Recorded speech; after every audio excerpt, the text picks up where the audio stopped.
Yang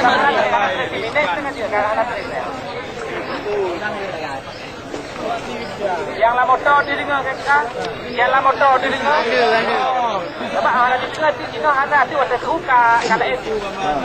Yang pertama sekali tu pilih kayak tu untuk motor ini ya.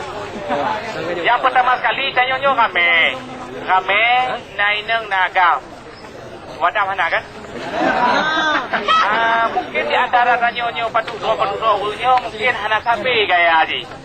Jadi melaluinya karena kamu adalah pemerintah kecamatan, baik camat KW 16 maupun pendetemen, nyo yang berkahabat sama pendetemen. Karena nyo masyarakat kamu, takut KW 16 je, takut pendetemen je.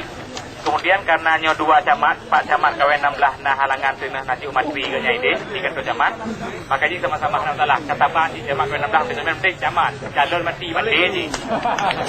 Yang pertama sekali itu apa? Tanya kami punya bekal mahasiswanya mungkin kalian le buat tawid ke kapasitas camat, kapasitas masyarakat.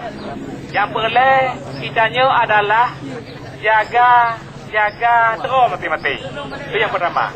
Yang kedua, baik terpancing.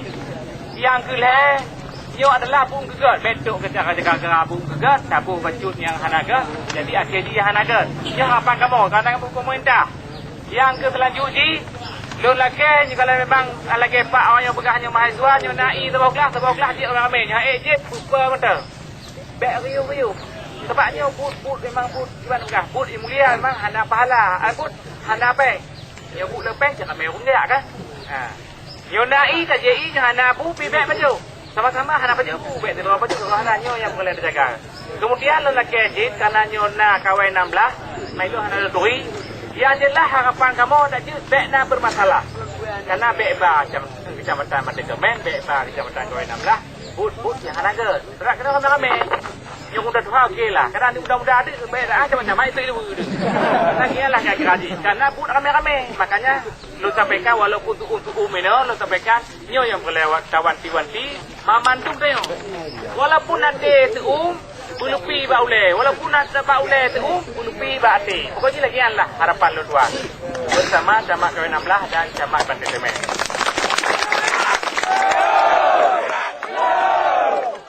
Kemudian yang terakhir selamat bergerak, mudah-mudahan bina kesehatan memandung dayo untuk dia masa aja untuk bina rintangan di jalan dan di tempat kerjaan.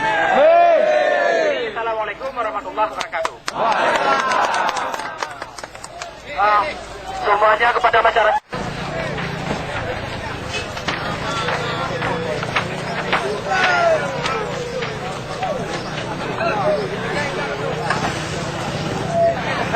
Untuk koordinator dari mahasiswa mohon naik mobil bersama masyarakat sesuai dengan berita yang telah ditentukan tadi.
Lewati